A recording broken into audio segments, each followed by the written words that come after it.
Hampir tak terjamah, suku Korowai merupakan salah satu suku yang ada di pedalaman Papua.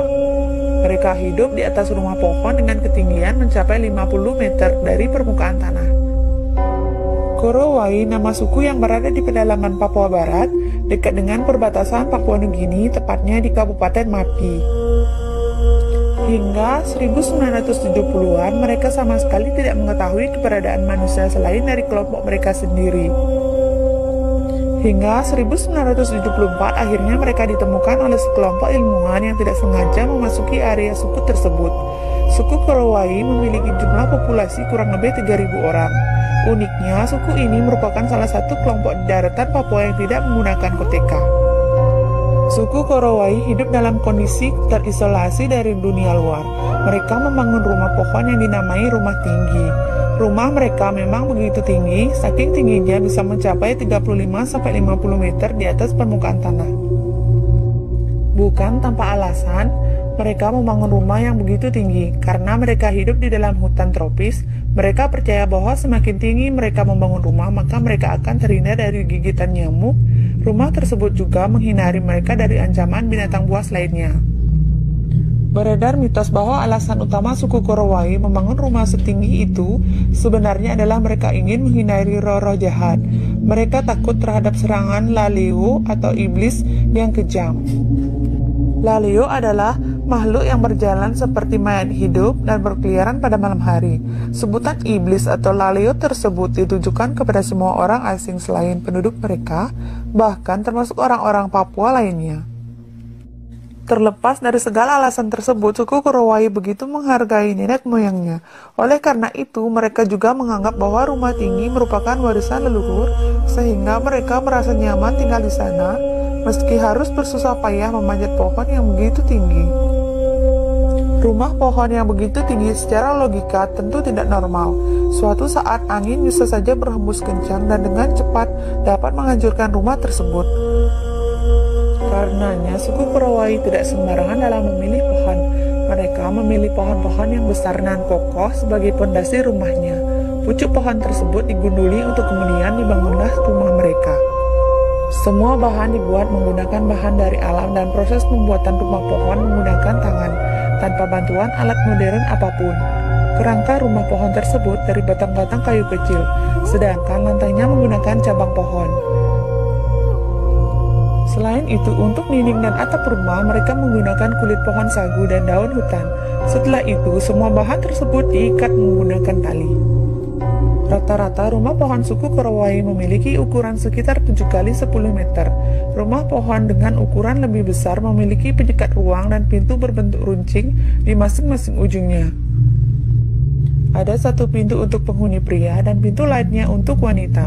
Di rumah pohon suku Korowai juga terdapat sebuah perapian yang terbuat dari tanah liat yang digantungkan di atas ruang terbuka, sehingga perapian tersebut mudah dipotong dan dibuang jika bara api tidak terkendali. Hal tersebut menghindari kerusakan rumah mereka. Biasanya sebuah rumah pohon dapat memakan waktu hingga 7 hari. Suku Korowai masih memegang teguh adat istiadat leluhurnya. Sehingga sebelum mereka mendirikan sebuah rumah, mereka akan melakukan ritual malam terlebih dahulu untuk mengusir roh jahat. Karena hanya menggunakan bahan alami, konstruksi rumah pohon suku Korowai hanya bertahan hingga 3 tahun lamanya. Setiap bidang tanah yang telah bersih terdapat 2 hingga 3 rumah pohon.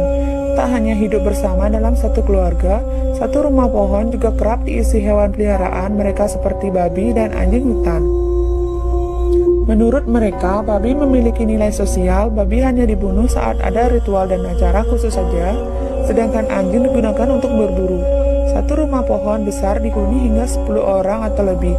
Untuk naik ke rumah pohon, suku Korowai harus menaiki tangga yang terbuat dari ranting dan tali. Suku Korowai memiliki kehidupan yang begitu seimbang.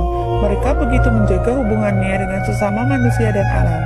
Selain itu, mereka juga menjaga baik hubungannya dengan dunia roh, karena mereka percaya bahwa semesta ini dipenuhi dengan makhluk spiritual yang berbahaya bagi kelangsungan hidup mereka. Seorang akademis dari kampus Institut Seni Budaya Indonesia Tanah Papua, Ridian Yasminta, melakukan riset tentang suku Korowai sejak 2016.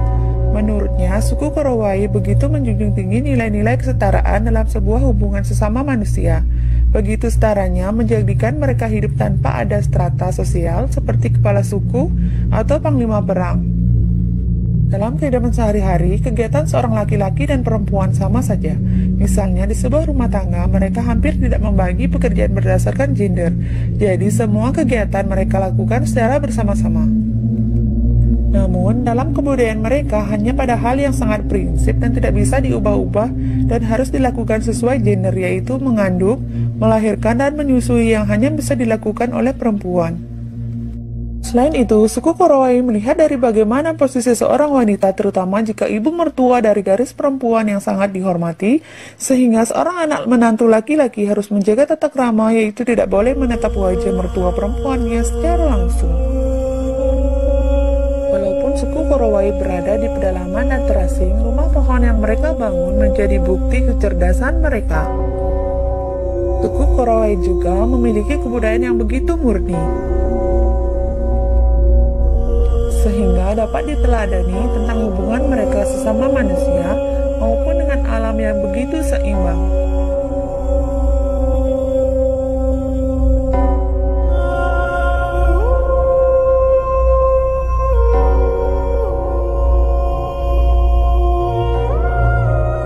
Nah, itulah sedikit informasi tentang suku Korowai dengan rumah pohonnya. Dan ikuti terus ya video-video selanjutnya. Semoga bermanfaat. Sekian dan terima kasih. Sampai jumpa.